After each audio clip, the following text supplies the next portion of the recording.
if you use other resources to help you with mathematical induction, especially for equalities, you're going to see basically from the base case up is going to be very similar in every single example that you see online by whatever instructor or whatever that you see.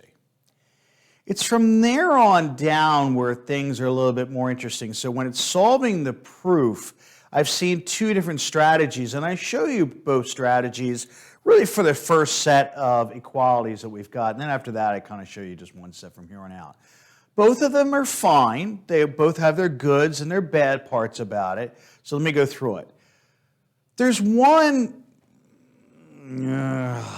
method of solving proof by having the left-hand side equals right-hand side. Now remember, this is using equality, so I'm checking to see if two functions are equal to one another. So in the left-hand side and the right-hand side, I am manipulating both sides of what's going on here just to have it meet in the middle to get something that's similar on both sides to prove that, hey, both sides do indeed equal up. So that's the left-hand side, and the right equals the right-hand side. And again, a lot of manipulation on both sides to get them to match. The other one is the must show.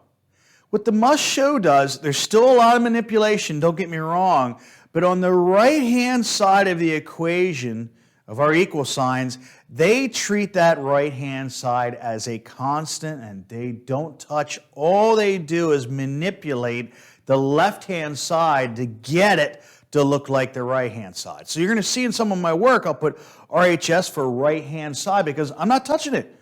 I'm just going to let it go. I'm going to work really hard on that left-hand side just to get that darn thing to match the right-hand side. Now, you're probably going, well, that'd be the easier, less work. I'd be surprised. You know, sometimes the right-hand side can be real, you know what, in order to match it. So in either case, I want you to feel comfortable as long as you really kind of spell it out what you're doing. If we see a lot of work on the right-hand side, we'll understand you're probably using this method. If we don't, you're probably using the must show.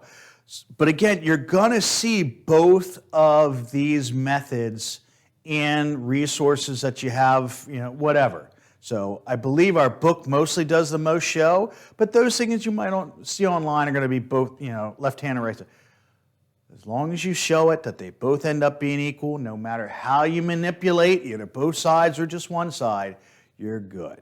Just want to make sure you're okay with that.